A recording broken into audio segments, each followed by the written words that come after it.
All right. Hello, everyone. How are you doing? Good. Are you escape COVID? So far, I have escaped COVID, if you can believe it.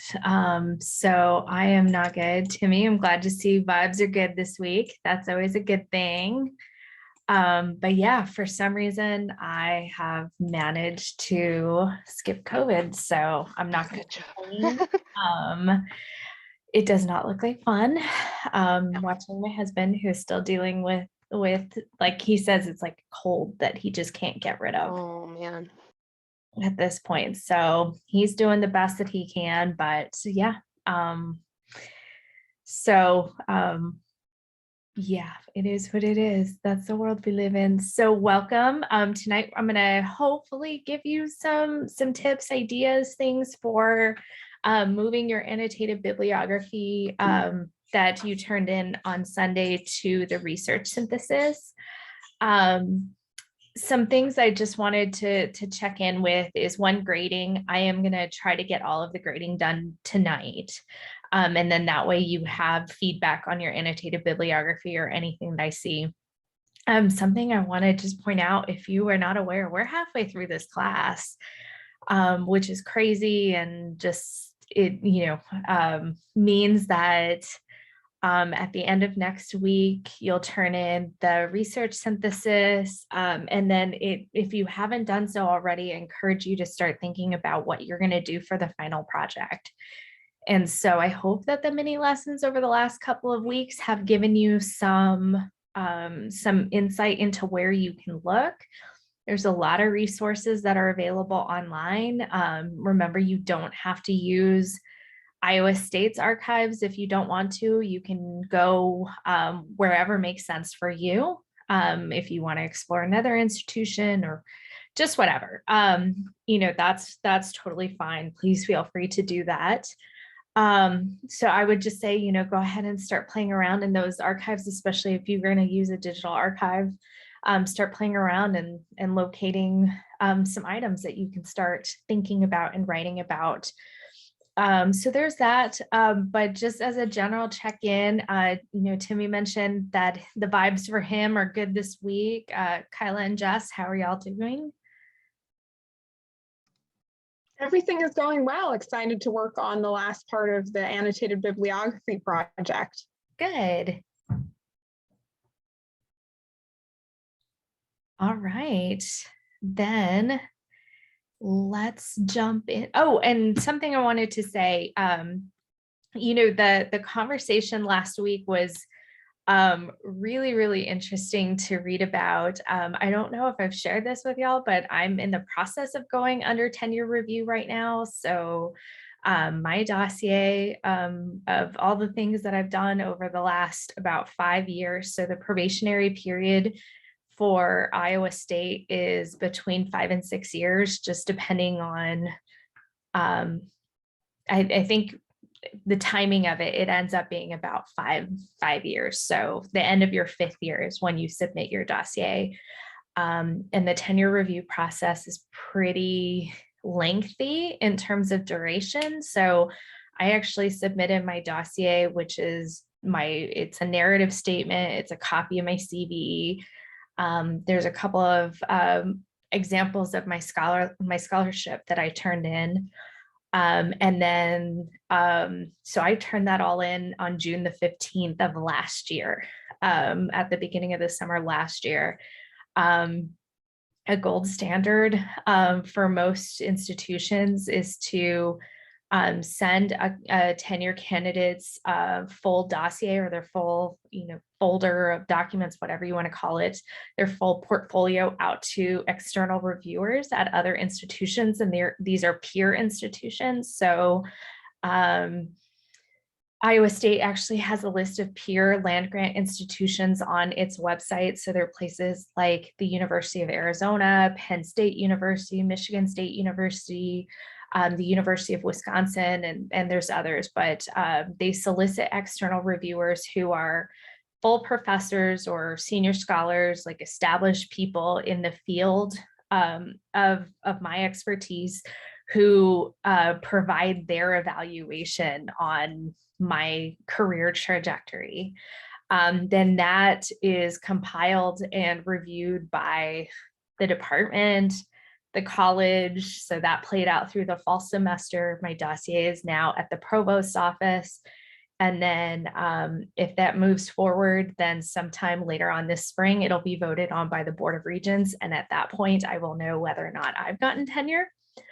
And so it was interesting to read some of the things that that folks talked about, themes that showed up. I think that there was a really interesting discussion to think about what would happen to Iowa if Regents institutions decided to get rid of tenure. I think to a certain extent, there has been a recent example. The University of Wisconsin had dismantled its tenure or had at least like really restricted or limited the tenure structure for the University of Wisconsin system back about 10 years ago. So you can read about that.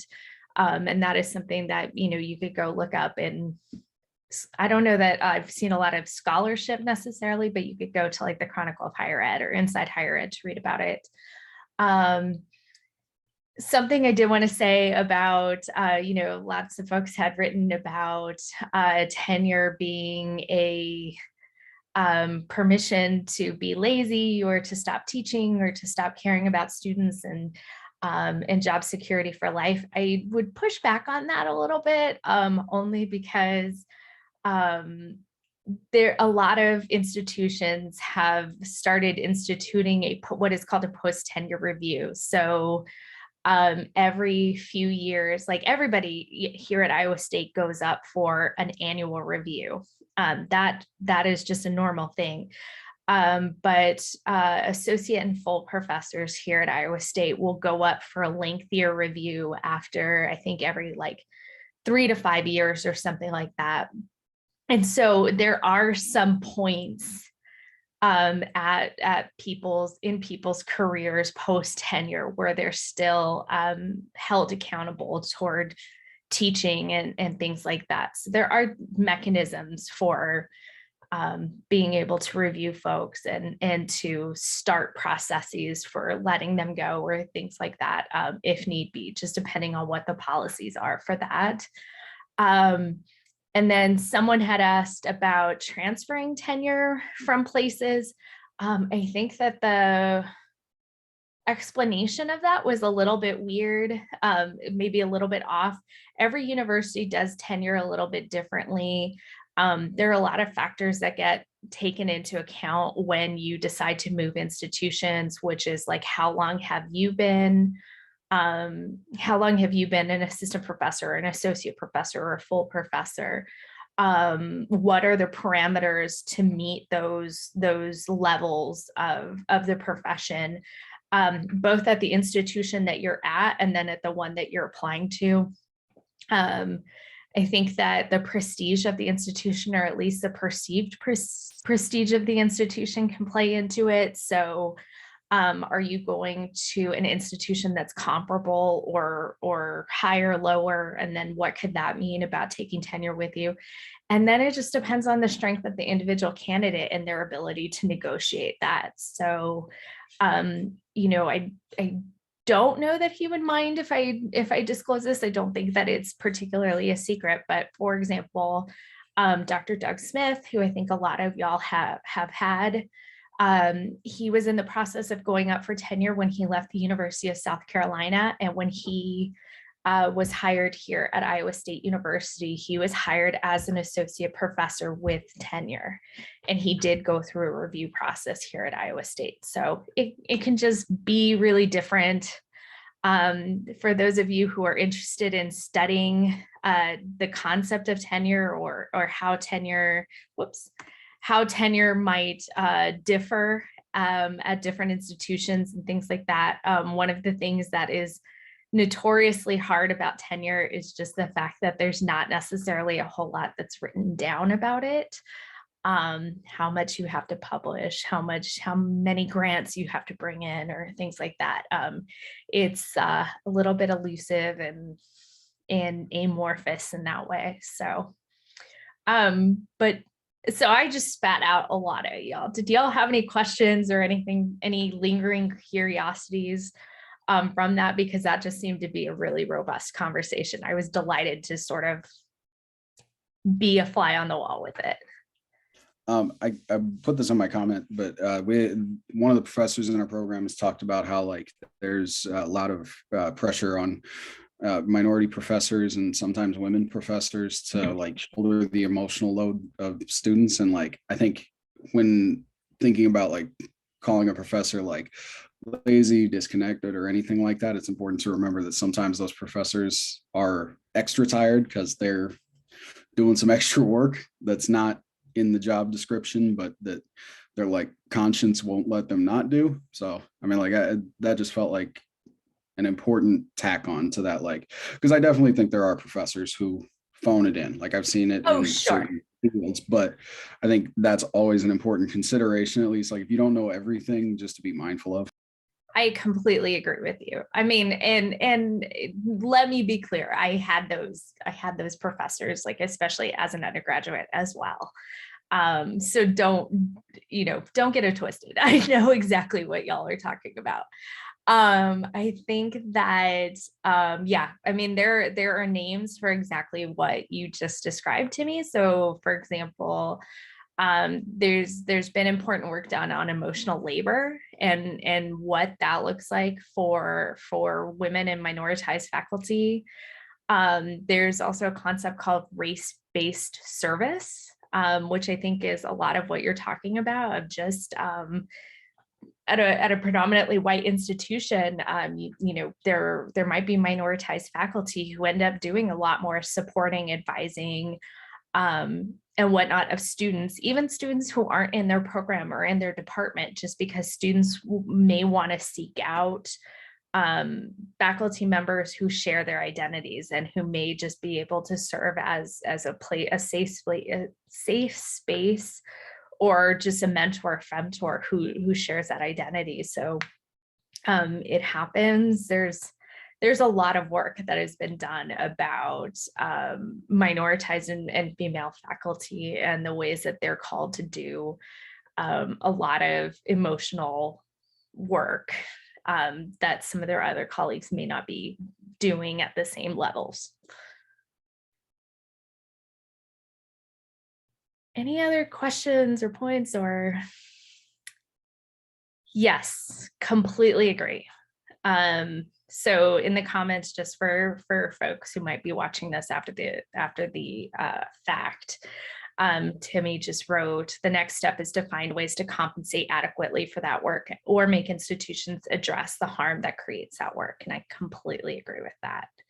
I think one of the other pieces to that is making sure that like people who might do community engaged work, for instance, are also getting compensated or recognized for that work. I think community-based work tends to be a little bit more valued here at Iowa State, since it's a land grant institution and community engagement and outreach is really an expectation, but that might not be the same in other places. So, yep. Okay, so transitioning to the research synthesis that I'm asking you to do. So you've collected some articles. So I know that you have collected at least, 4 to 5 for the annotated bibliography that you did, but now what? So now what do you want to do with it? Or what should you do with it? So something that if you've taken a basic research methods course, so like ResEv 550 or something else, you might know that to do a research study, you should always start with a research question, that the research question drives the methods and whatnot. But even for a literature review, I think that literature reviews or syntheses or, all of these different things that I'm kind of using interchangeably tonight, having a research question in mind is for this topic, for this assignment, can be really helpful. And so, you can think about, I've just thrown out 3 at the bottom of the slide. They're not necessarily like the prettiest, best written questions that you'll ever find, but, what historical developments about insert topic here have happened in the last 50 years? How has our understanding of whatever deepened in the last 25 years? What are the major themes of this topic between 1990 and 2020 or something like that? I think that it enables you to give some focus to what it is that you're researching. I think it can give you some inclusion and exclusion criteria for what you're reading and what you're including in your discussion. And I think it can help you clue into some different themes that you can use as you present this. And if you have a research question that you're using, write that into the introduction of the research synthesis. The start of the research synthesis essay, if it's easier for you to write, I mean, you can really write kind of what the current context is, or what the current impetus is for wanting to study this. Like, what is the urgency of the topic that you're studying, or why is it worth learning more about? If you want to use first person language and to state like what your interest is, what piques your interest, or what personal stake you have in finding out more about this, or what has piqued your curiosity about it, you can do that. And then you can say, to guide this historical research synthesis, here is a research question that I posed, and then write it out. So this was a meme I mostly created just to crack myself up. So, but, again, it can help you bring focus to your literature review, to help you narrow down your topic.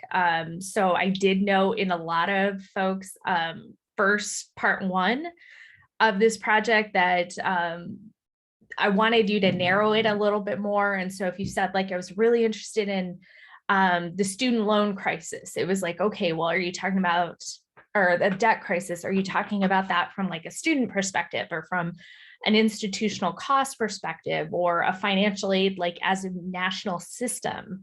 And when I ask those questions, it's not because I'm trying to necessarily steer you in the right or in a different direction, or in a certain direction, I should say.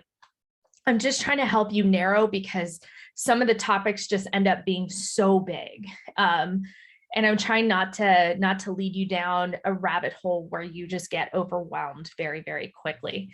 And I think like I'll pick on Jess, for instance. I think with some of the ideas that you had, that issue was, oh, is there going to be enough, especially over like the last 25 years or something like that. So when I asked you those, it was just so you either didn't hit dead ends, or that you didn't end up in just this absolute flood of research. That was helpful. I was able to find on kind of the broader topic, I was able to find quite a bit. So yay, good. I'm glad to hear it. Glad to hear it. All right, so let me find my mouse. Okay, so you might hear the terms literature review and historiography are not necessarily used interchangeably. They're kind of discipline specific. Historiography is really used in history. Literature review can be in pretty much any other discipline. But I kind of want you to blend these two ways of writing about a topic and sort of reviewing and analyzing literature. So a historiography, again, predominantly used in history, and it's looking at the intellectual development of a topic. And so I think like probably the easiest way that I can think of to explain that is to say, what are the schools of thought on a particular topic? And so I'm trying to think, you might have, say, sorry, I'm trying not to lose my train of thought. You might have, let's say, sociologists or historians who study like class within particular societies or time periods and stuff like that. And you may have historians who do feminist interpretations of social class, meaning that they use feminist lenses, or they focus on women, the place of women, the roles of women, and how those intersect with social class. You may have Marxian interpretations of that, who focus on workers and on power and social class, or not just social class, but like, thinking about means of production and capitalism, and probably taking a sort of anti-capitalist lens with that. You may have like a critical perspective, and which is not necessarily the same thing as critical race theory, but like it might have some sort of critical perspective where you're looking at power relations or something like that. So I think when you're thinking about the ways that education articles can be quite formulaic, you have abstract, introduction, lit review, framework, methods, findings, discussion, or whatever. I think here, when you're focusing on the interpretation, you're thinking about the framework, but also the discussion and the lens that a historian, or in this case, an ed researcher, is bringing to the work. What sort of questions are they asking? What are they focusing on? What sort of lens are they using? And what sort of discussion are they generating out of it? Within a more traditional lit review that you'll see in education, a big thing is just to identify the gaps in the understanding. If you're doing, for example, a quantitative study, a lit review can really be used to justify the inclusion or exclusion of certain variables. With those, you might be talking about what the findings are. So if you're looking across five different things, it's like, okay, here's how the research was executed and here's what they found. And then you can use those gaps to justify why your study is needed or something like that.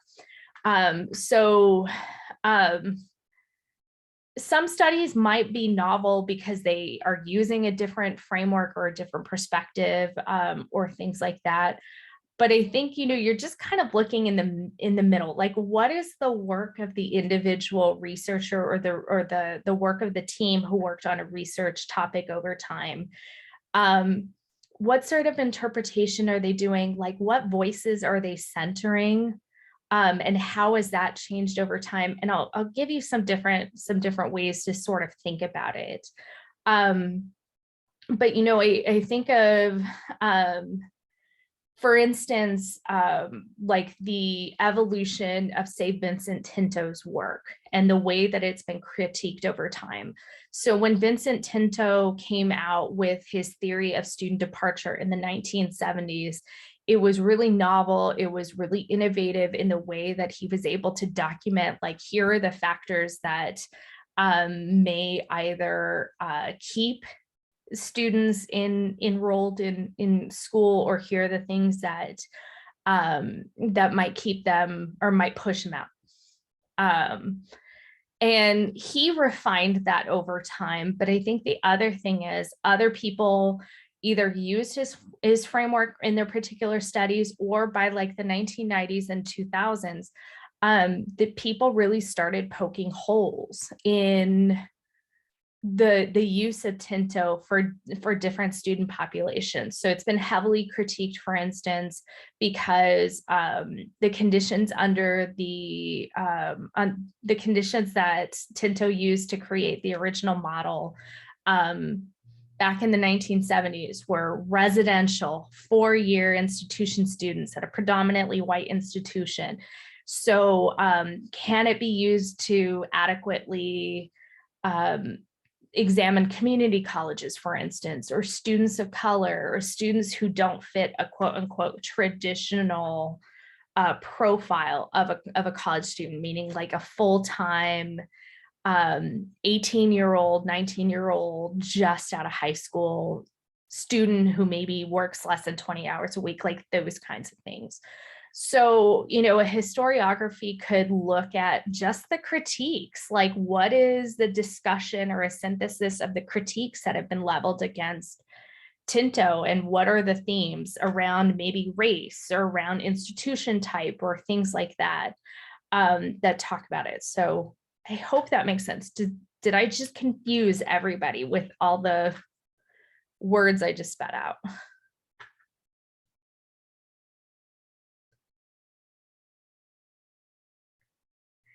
Okay. All right. Thanks, Jess. Thanks, Kyla and Timmy. I'm glad that the Venn diagram helps. So yeah, I want to stress that I don't think that there's necessarily a wrong way to do this. I just want to be able to give enough ideas and clarity that hopefully you can start mapping this out.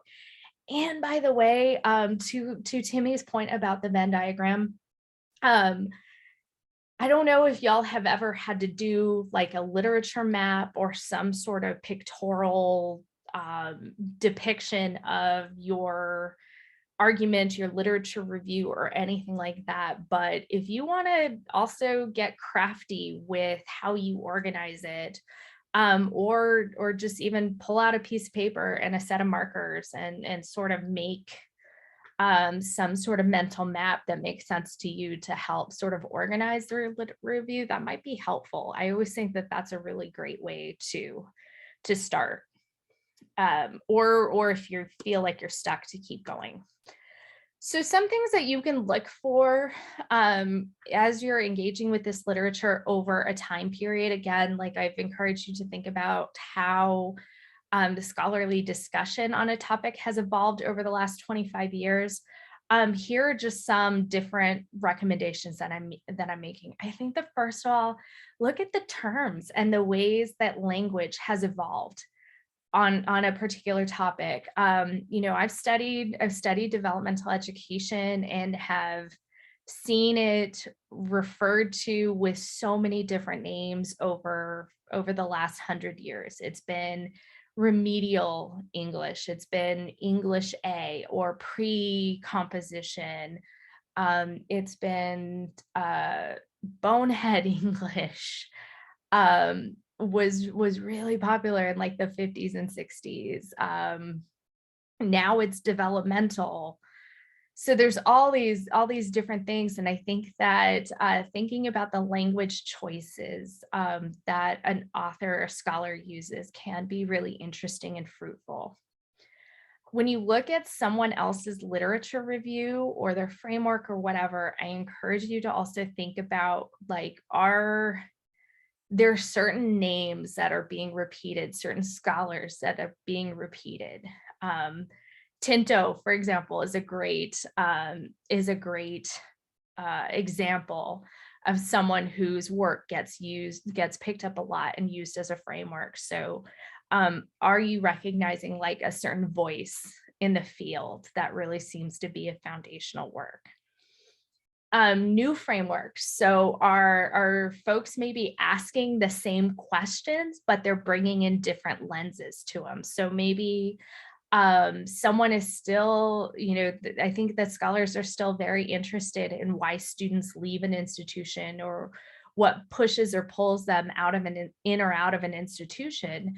But what are those lenses that they're bringing in? So are they using lenses that are by scholars of color, that are for communities of color?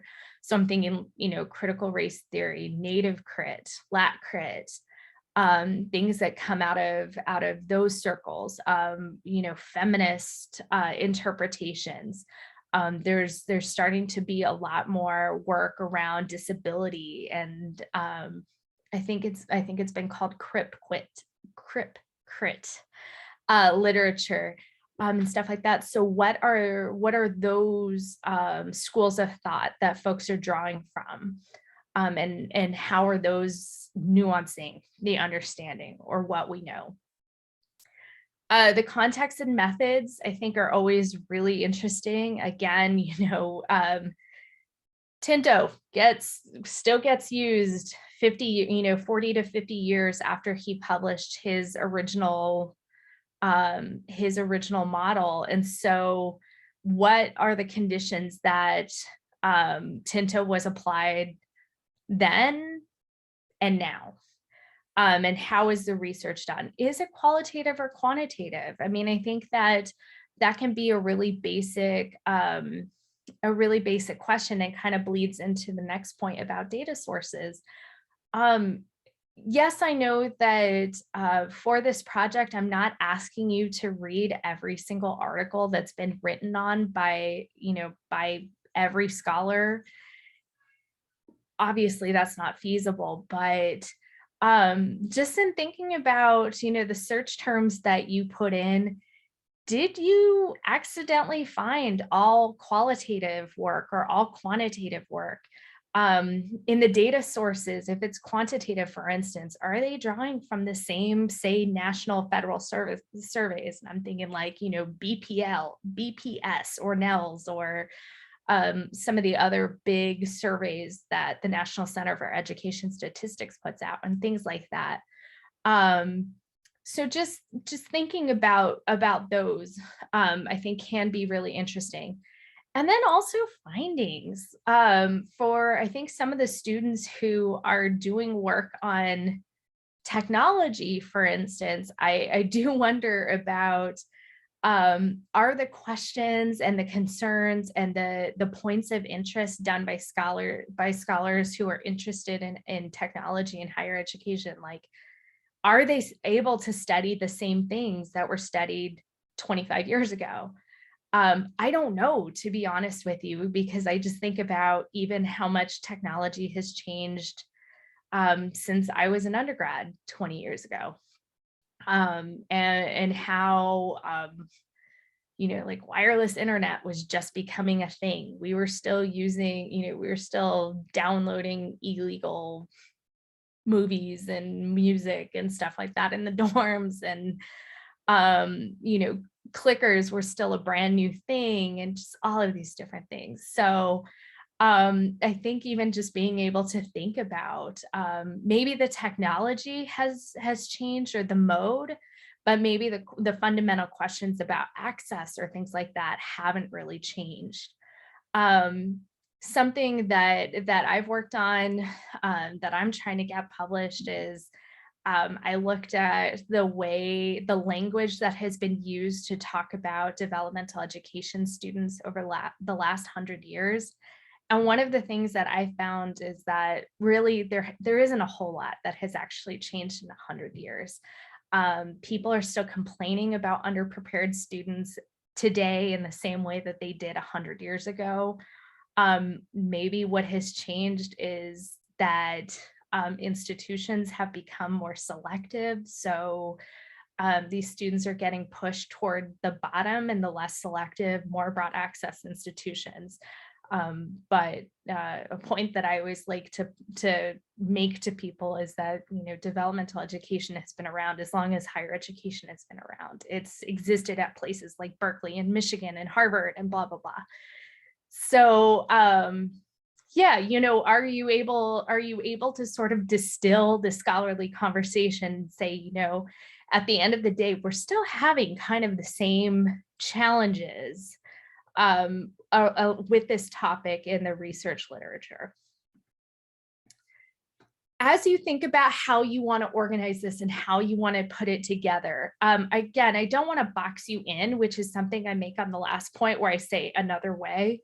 And that can be something where organizing your literature by just pulling out a sheet of paper and some markers might be helpful to you before you put pen to paper or fingers to keyboard to start working on this, just as a way to help you.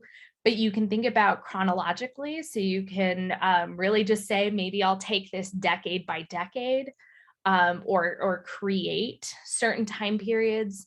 I'll say that for the work that I've done on developmental education, I just sort of made decades. They weren't necessarily like perfect chunks of 20 years or whatever, but there were, I read enough literature, which is a lot more than I'm asking you to do here. I read enough literature that I could kind of make a case of like, okay, here's where I see some natural breaks. in the conversation, or where there were like major developments in society or higher ed or whatever to sort of justify those time periods. You can create themes. And so if you decide that you want to focus on, say, like institutions, students, stakeholders, like whatever makes sense according to your topic, then you can do that. And that might be something that you see way more commonly in educational research anyway. You can sort by group. So if you haven't read it already, I had asked you to maybe read it before you came here. But if you haven't looked at Gelber's article from 2007 that was assigned this week that talks about access as from sort of a historical perspective, that I think is a good way of sort of cluing you in at kind of what a historical literature review can look like. I will say my one critique of him for this particular project is he doesn't have a whole lot of in-text citations, which I find weird. But you know, I would like to see a lot more, not necessarily a ton more citations, but I think just using the work and talking more specifically about the work that you read and discussing it more centrally than Gelbert does. But he is able to sort of say, like, here's what we know about access for women, for African-American students, for other minority groups and things like that. And again, I don't want to box you in if you can think of another way to present your literature and to answer that research question. And then, you know, something else to say, I mean, I say to synthesize the literature, and I really mean these to put these works in conversation with each other. If it makes sense to you, I mean, think about, you are inviting these authors to a dinner party and you are trying to anticipate what they would say as a discussion on the topic that you're in. And so I think that like a common trap that I see students do is this one citation per paragraph, meaning that they will say, well, Doran says this and she found this and blah, blah, blah. Next paragraph, Smith found this, blah, blah, blah, blah, blah, blah, blah. But there's not really any conversation that says where Doran and Smith either come together, how they diverge from each other. Maybe Smith is building on Doran's work. Maybe Smith is offering a direct critique to Doran's work, or maybe Smith didn't even cite Doran at all, which is weird because you found these other pieces that draw from Doran, but Smith doesn't seem to. So I think, you know, doing stuff like that, don't be afraid to say, like, the findings from this disagree with this, or substantiate this, or, you know, there are things that I think that there are claims that can be made across time periods that aren't necessarily up for debate. So literally, I just wrote, you know, a sentence for a book chapter I'm working on that says, it's well documented that Latinx students are underrepresented in engineering. And I could find citations going back, you know, 40, 50 years if I really wanted to exhaust the topic that say just that. They might not say Latinx, because remember, we talked about language changes. They might say Hispanic or Mexican American or whatever. But, you know, there are claims that you can make that can speak over time, but there are also nuances to maybe say, you know, we know that I'm trying to think, SAT scores are maybe not a great predictor of performance in college, or just things like that. And I think, you know, something I want to empower you to think about is consider ending the research synthesis with what you think are future directions for research. So it's not even just gaps. Like, you can think about, is there research that hasn't been updated? So maybe you found a really interesting study from the 1990s, but the context of it is just kind of obsolete at this point. And so you would like to see that research updated and wonder like if the findings would still be the same, or maybe they would find something different. You can still think about gaps or maybe things that haven't been considered. And then I think if you're someone who finds that the research hasn't really changed, maybe think about like, what are the what ifs? What are the areas of opportunity that you think, or the questions that haven't been asked yet that you think would be really interesting or really compelling to think about? Any questions?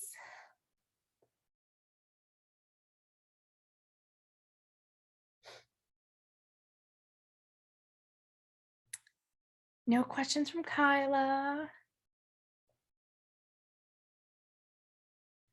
Nope. Okay, that sounds good.